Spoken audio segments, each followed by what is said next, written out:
Okay. So we have minutes from the last meeting. Yeah, Yes. Wait, hang on one sec. Call to order. Oh, actually, it's call to order. General discussion. I don't think there's any general discussion, right? No. And how about our minutes? Everybody get a look at the minutes? yep.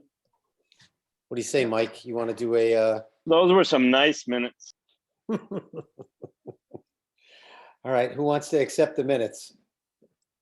Make a motion, accept the minutes. And second? Second. I'll second, Bill will second. Really? All right. And I think it's director's report. Yep. Fire away. All right. So as far as our updates, bus trips are still on hold due to COVID. And I'm still planning for Wednesdays in the Park, the concert series, July 7th through August 18th. I just attended the entertainment showcase last Thursday to try to find a country band to fill our last slot on August 18th.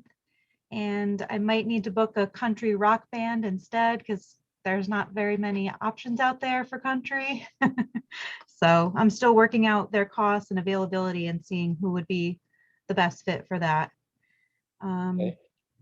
I sent out the budget report to the commission and facility updates. Kent Fencing repaired the town office building fence and the guardrail at River Road.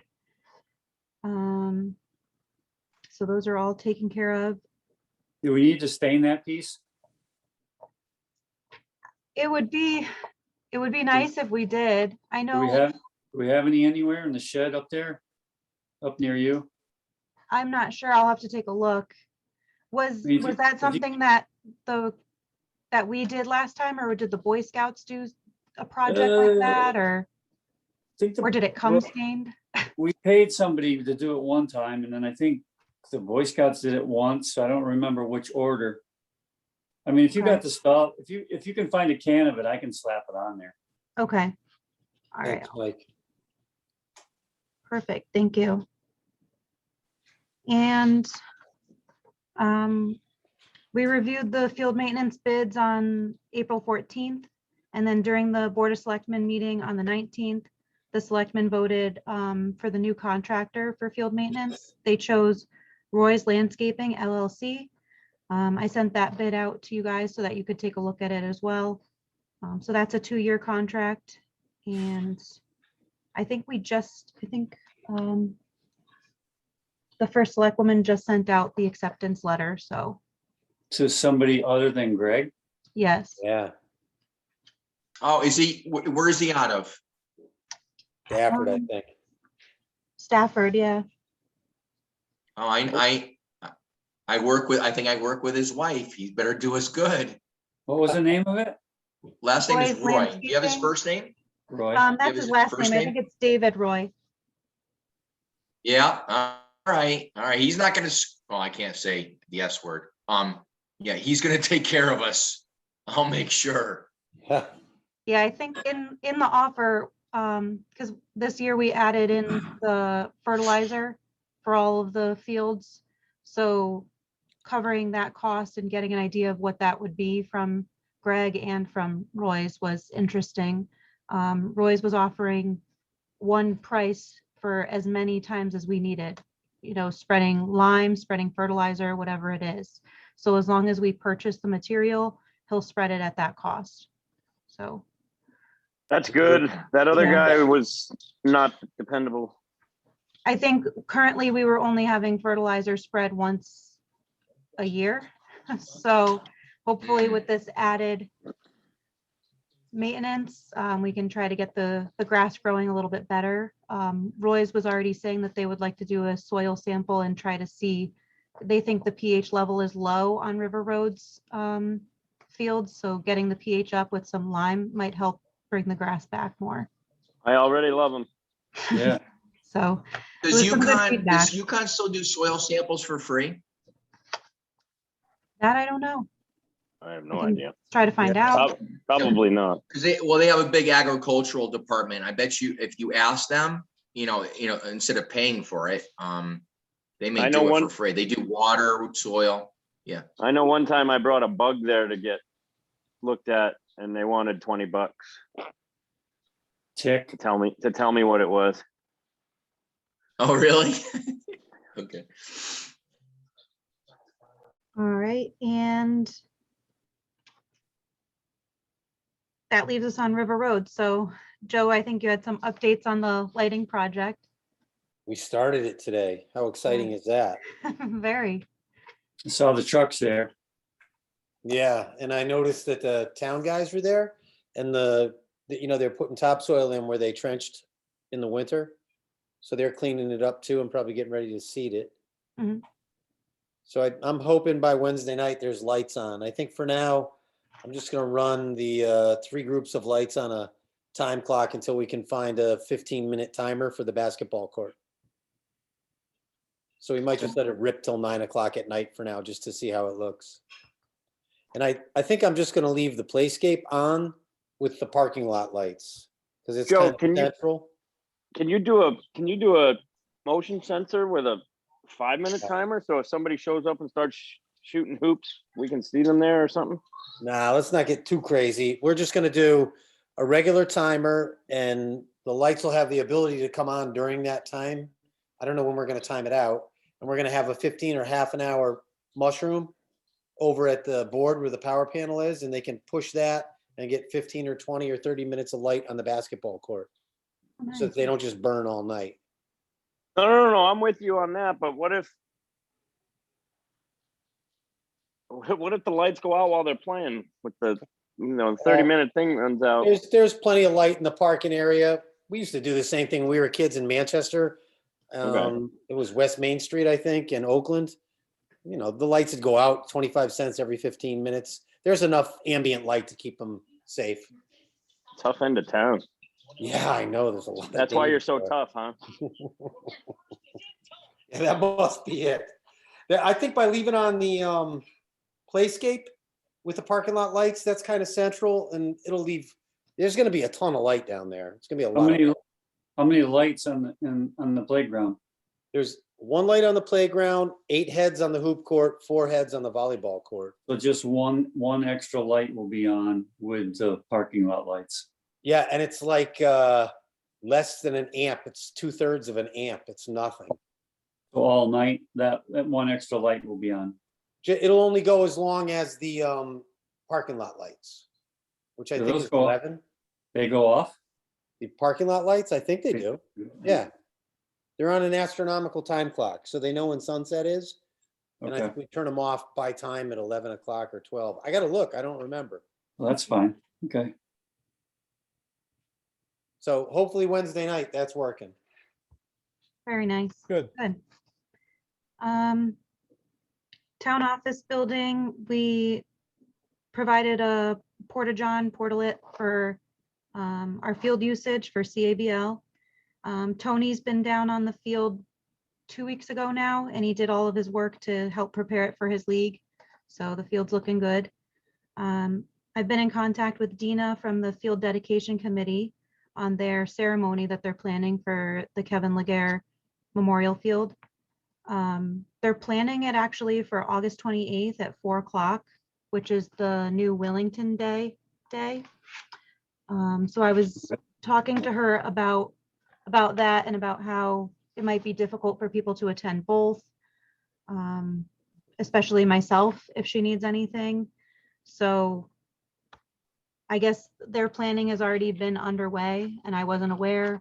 The family is already planning to travel for it, and CABL has a game happening that night where Kevin's son is actually playing. So I guess it is what it is, and hopefully, everyone that wants to attend can. The field dedication, she said, would be fairly quick, happening at 4, and then the game would follow. And they're still working out the details. They might try to do concessions or sell shirts. So We still going to get Carlton Chicky to say something? This whole thing was his idea, right? Wasn't it? Carlton Chicky's idea? Yeah, I'm not sure. Is he part of the field dedication committee? I've only been in No, contact with Dina. He's the guy that got us to do this. And he, Okay. I think, gave the money for the plaque, didn't he? yeah, he did. He grew up with the gentleman that was killed or whatever, died. So it's dedicated to. So I can reach out to him. You're saying it's in August? Yeah, August 28th at 4 o'clock. That a Saturday?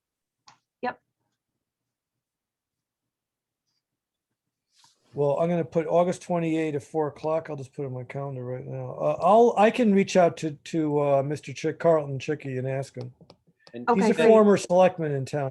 he's gonna expect to say something because he did promote all this. So Bethany, you'd have to talk to whoever's is that committee to let them know this is gonna happen. Okay. And it's Kevin Laguerre, is that the young man Kevin Laguerre? Yeah. Okay. And I know another family, Gianna Stebbins' family, donated a memorial bench as well. So we still have that in the concession stand out back here in the shed. And we have the plaque here. So I was in contact with her on where she wanted to have it installed and when. We were looking at, I guess if you walk out of the Human Services Park and Rec door and you're looking at the fields, to the left of the bleachers under that large tree, just kind of behind the dugout, up on the hill there. So that's where we were looking, and she wanted to try to have it installed by Public Works, hopefully early August, so it was ready in time. Okay. And I've been in contact with the Boy Scouts. They have some extra Easter plants that they were willing to plant for us. So I was trying to have them plant them around the new memorial plaque and the flagpole in the back here. So they're going to try to plant some tulips, lilies, and pansies soon. I met with them actually today just to kind of go over the logistics of it. They want to try to cut a garden bed, I guess, around the stone and the flagpole, so they can edge it. And then we're trying to see if anyone's willing to donate soil or mulched so that we can make it more of a defined area so that it doesn't get mowed on or anything. So we're working on that. Who's the bench at Town Office Building being memorialized to?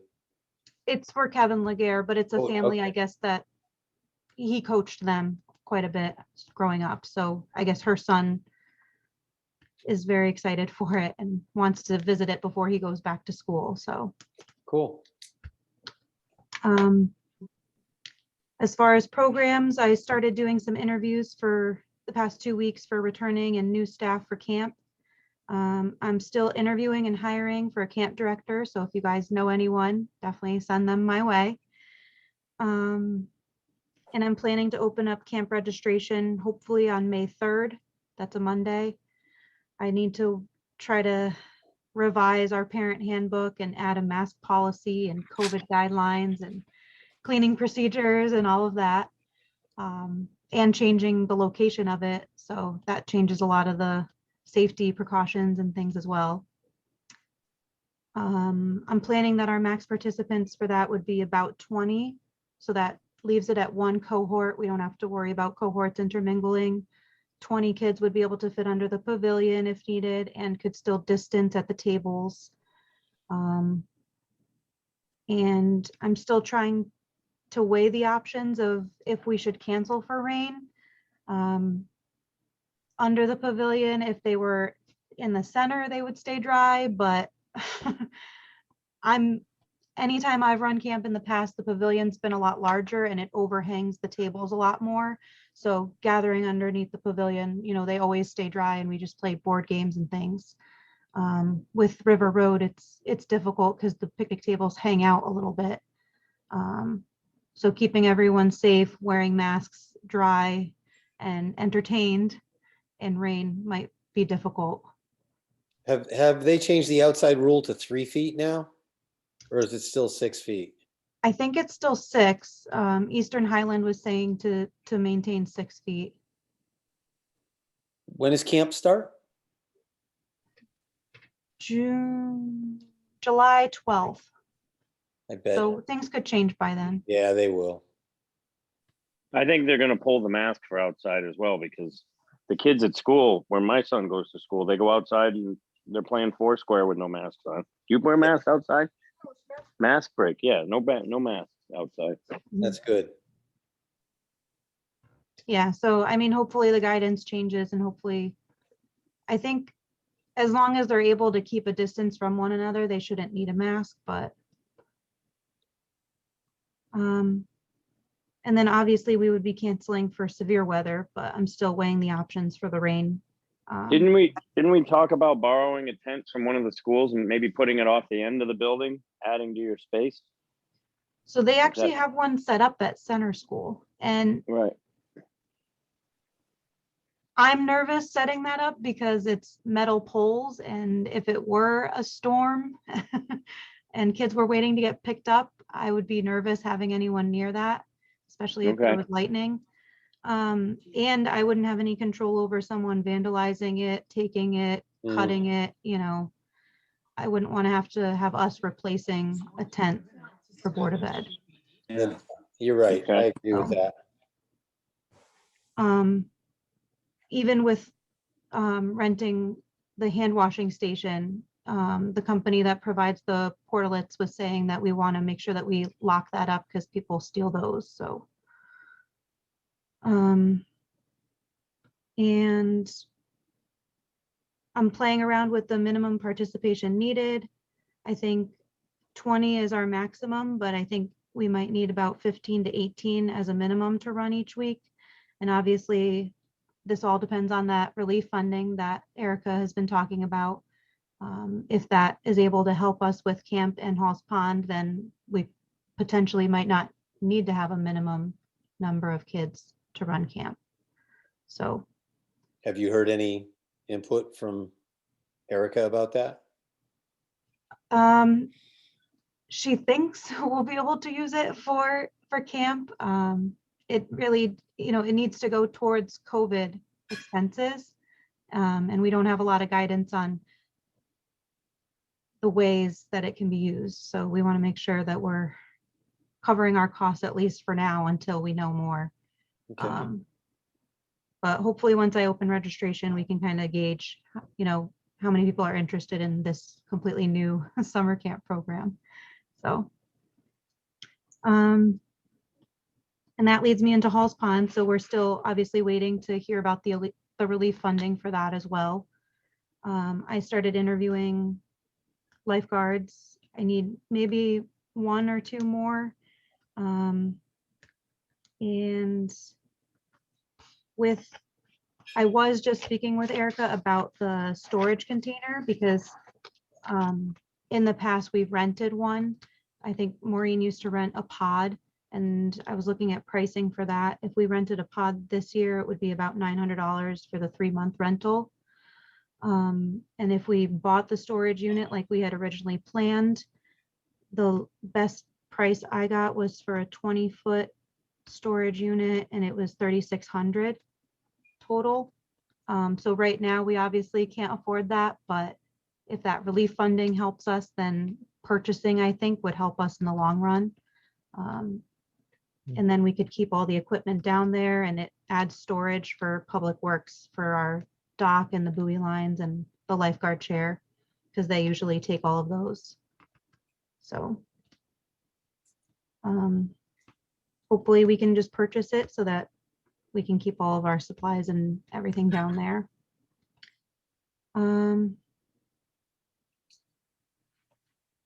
Projects in the park with Angel Pond Creations. We're running one in May and June.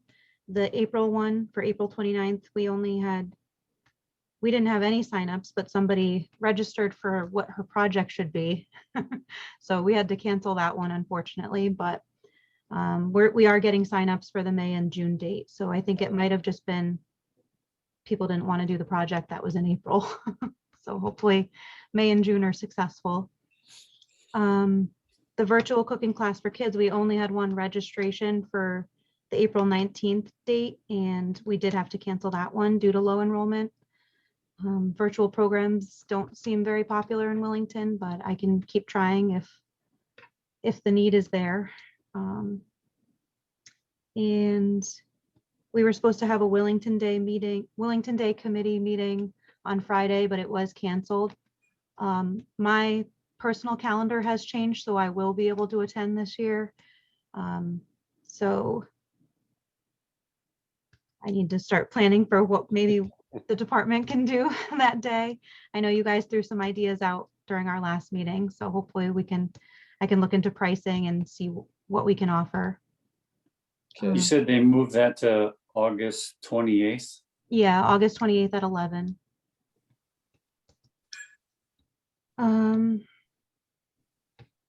Sports, pickleball is still on hold. We don't have indoor space. For basketball, the Lakes region, we've been meeting frequently, talking about a summer basketball outdoor program. And we were thinking of doing more like a clinics and skills portion in July, and then a 3-on-3 league in August, where we would travel from Wellington to Ashford to Coventry. Hebron and Mansfield have already dropped out due to low staffing. They don't have enough staff in the office to help provide the program. I'm trying to do my best to juggle that with camp and Halls Pond, so hopefully we can make basketball happen this summer, but I'm trying to work with Sherry and Ashford to try to plan it together. Volleyball is on hold because we don't have indoor space. We're still offering the golf lessons at Skungamung. That's May through September. I was trying to offer a few sessions of spring or summer soccer, but our field is being rented pretty much every day, which is good. So depending on our field maintenance and our field usage, it might not be able to happen. Hopefully the field gets a lot of use with summer camp too. So I'm trying to keep it open for that. What about the town office field, like we had mentioned? The outfield. The leagues that we were talking about last meeting, they didn't want to use that space, and they were both okay with sectioning off half the field in the fall to do Okay. that maintenance. So Okay. that was good. That was good to hear. So I do need to start looking into pricing and things, because I know when we put it into the budget, it was just a guesstimate number. And hopefully Roy's Landscaping can work with us, because they'll be our contractor by that point. And yoga, I've been talking with Kimberly about offering yoga in the park at Fenton Ruby in June. We're still playing around with pricing and a schedule. She's very busy. So hopefully we can offer something. And I think in the past, the registration fees didn't always cover the cost of the instructor. So I'm trying to make it more of a self-sustaining program. That's good. And the Wellington Wire, the next edition, is supposed to come out July 1st. Other than that, I know Maureen, before she left, was looking into rec software and pricing so that we could offer registration online for people. They could register from home for programs. They could pay with credit card. So it wouldn't be just all paper registrations and cash or check only. So I was just starting to look into pricing and updating the quotes that she had originally gotten. Right now, I know Rec Desk, they're a good company. I've heard good stuff about them from other rec departments. They're about $4,200 a year as an annual fee. And they add, the benefit of it is all of your registrations, all your waivers, all your forms would be electronic. You could e-blast them out if people didn't fill them out before the program. People can, again, pay with credit card. It's a lot more convenient. We'd be getting a lot more registrations from home, because right now, obviously, the town office building is closed, only open by appointment. So I see it benefiting us greatly. And I've used Civic Rec in the past with Coventry, and it was it was pretty user friendly and easy to use. You just make your account and you can add your children to your account and register them for camp or register yourself for yoga or whatnot. So once I get some more quotes from Civic Rec and My Rec, you know, I'd like to discuss that further. Are they all about that same Sure. price range, 4,200? I think some of them might be more revenue based. So depending on your revenue or depending on your, I think some of them will charge you a monthly fee and some of them charge annual. I think the last time we got a quote from MyRec, it was about 3,000, but I don't know if that's updated because pricing for everything has gone up. Okay. So For us, People- we get a company that did it by the registration form would be better. You know, what we're was not- that? so it sounded like you said that some companies do it by the by the volume. Yeah. So for us, that would probably be better. Yeah, Well, I think if you're not meeting that minimum per month, then they, how do I explain it? So typically they would do like 1% of your revenue. Otherwise, they would charge you 200 a month if your revenue isn't over 200 already, if that makes sense. So like they have a minimum that they would need Yep. each month. So, but again, I mean, I've used Civic Rec before and for the most part, it's good. I think the financial reporting side of it is kind of messy and sloppy. So I'd want to make sure that it's something that that I could use easily and that our finance department could understand and use easily as well. you could, the extra signups would pay for the, I mean, 4,200 is a lot of registrations to make that difference. We already lose money on Hall's Pond. Can we afford to lose another 42? I mean, you won't lose the whole 42. Obviously, you'll pick up a few extra registrations, but I think it would make things easier in the office too. Instead of doing everything by hand and processing everything by hand and filing everything behind me here. And it makes everything's digital. So then all of our registrations are digital. Canceling a program or giving an update about a program is easier. You can do e-blasts. Here's the COVID waiver. Please sign this before you come by. So I think that side of things is easier and giving that option for credit card payments because right now we don't have that option. Yeah. And I think user friendly, easier to do it from home is important too, especially during COVID with us being closed. So even for the projects in the park program, Angel Pond Creations, Mika set it up on Eventbrite so that they could register through there with credit card payments, but there's a fee associated with that and it's not rec software. So I think the 4,200 is a lot, 350 a month, but if you can get something that's 250, $50 a week, that seems reasonable.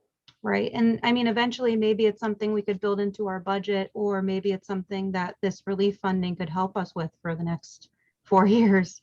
You know, I don't know yet. So Can I ask a question? I know I'm not on your board. oh, go ahead. But let me ask a question. What does that do for drop-in fees? Like, I don't know if basketball does it, but volleyball, there's a lot of the revenue comes in through drop-in fees. And people don't always know. I mean, there's certain people, you know, a certain amount that sign up for the year or for the session or whatever. But what happens with your drop-in fees? So that I guess would differ from program to program. If the instructor was still willing to do the drop-in fees themselves, that's fine. Or, you know, you can pull it up on your smartphone and register right there and then. Right, right. I'm just trying. Yeah, I know some of the people don't want to, you know, sign up. They just want to, when they come, they Right. just want to show up and pay. So, but they've Right. they've signed a waiver though, right? They're in the system. They're in the system, yeah. So you just collect the cash and send it to us, Mhm. or buy a new car or whatever? Yeah, don't you see that in my yard? No, that should still work. You should still be able to have drop-ins. They Yeah. give you cash or whatever. Or check. And then probably Bethany would just have to enter it into the system to keep it digital. Yeah, so they would still do like the registration form so that I could create their account on the software. It might go under their name, like, they've given us $200 this year. Right. And They've it's dropped nice, it's 9 nice because you times. can always pull up receipts for them too. So if they ask, when's the last time I attended this program, or how much did I spend on camp last year or something, we would be Yeah. able to pull those receipts for them and see how many are registered beforehand easily. So I would imagine it's probably just your program, Janice, that's drop-ins. I think yoga does it That's- too, Oh, yoga does, yeah. Yoga does? Oh. especially What now. about- Yeah. What about martial arts? Does martial arts do it too or no? I don't know. It's a small enough percentage, so it should Yeah. work. Case by case basis, I think. Yeah. Yeah. I think it'd be great for basketball. Be very helpful for you. It'd be a time saver. Yeah. And it'd give you a great history too. So you'd know next year how many kids played hoops the past year. And I mean, even with program descriptions and forms and information, it's just a lot easier to share it that way too. So, if I wanted to send out a concussion information pamphlet to all the parents or something, or contact all the coaches, here's all your registrations from the last week. Here's your list of participants. I think it would be good in the long run for Or sure. I'm all for it. or the reminders to stop harassing the refs. That's true, though. You could do those kind of things. You could have. Spectator policies. How about sweep the gym when you're done? Well, that too. That's Mike's job on Sunday night, right? Not anymore. No. My blisters are all gone finally. Well, that was it for me. I just wanted to throw the idea out there to you guys so that I'm looking into pricing, and hopefully I'll have some more information by our next meeting, some concrete numbers. I'm on your side. I think it's a great idea. I think it's like having an assistant. I Yeah. think you should have it. I do. I think I Alright. still need an assistant, but I think this would help too. So it'd be like having two assistants. Okay, I By the think way- that's good. Just so you know, I looked online here and Yukon charges $12 to do a soil sample. Oh, okay. It's worth doing. Yeah. I'll send you a link to the site. Thank you. Yeah, and if you mention that you're the rec director and we're doing it for a field, they might even do it for nothing. Yeah, I agree. All right. Be good to find out what's going on with the soil, period. Even- Yeah, especially if it's an easy fix, like just adding lime to Yeah. our maintenance, then Roy's could help us with that. So Yeah. All right, so you'll wait till fall, do half a field at a So time? do we, I'm sorry, do we buy, Go ahead, Bill. no, I'm sorry, Joe. Do we buy the product and we give it to him, or were we saying about the product? So currently we just buy fertilizer, and it's only spread once a year. Yeah. So Roy's was offering to spread more frequently, and his cost was for as many times as needed. So he would just charge us that one number, and he could spread it up to, 4 or 5 times if needed. So he offered to spread lime, fertilizer, seed, whatever, as long as we purchase the But product. does he purchase the product and then he bills us for the product? No, we buy it. We We buy it. buy it, so Yeah. but we don't know how much to get. That's a lot of land. How do you know how much to get? Can't be that I'm sure hard he to could, I'm sure he could Square recommend footage. something, yeah. Is Let's it go just for first. River Road or other fields too? Well, how many square feet do you have? And you look at the bag, it'll tell you. Yeah, he does it on the athletic fields at the schools too, so. Okay. Groovy. What else All we got? right, is that anything else? I think I'm good, yeah. Yeah, there's no old business, there's no new business. So I would imagine we can adjourn if everybody wants to adjourn. Unless Janice, do you have a question for about anything? No. No, no, Okay. no. I just popped in. Just good. Okay, good. Yeah, thanks for attending. That's great. Yeah, we Thank never, you. we never have anybody. Yeah, Well, I figure I'm that other recreation part, not all of you guys that do all the basketball, baseball, that stuff. It's the other part. That's still not happening, right? it will. Unfortunately. It's gonna Hopefully happen. soon. All right, I say, Eddie, why don't you call for adjournment? Yeah, I move that we adjourn. All right. A second. All right, everybody. Thanks for attending. I really appreciate it. See you later. Thank See you. you Good to guys. see you guys. Good luck with the Bye. lights. Bye. Thank you. Bye-bye.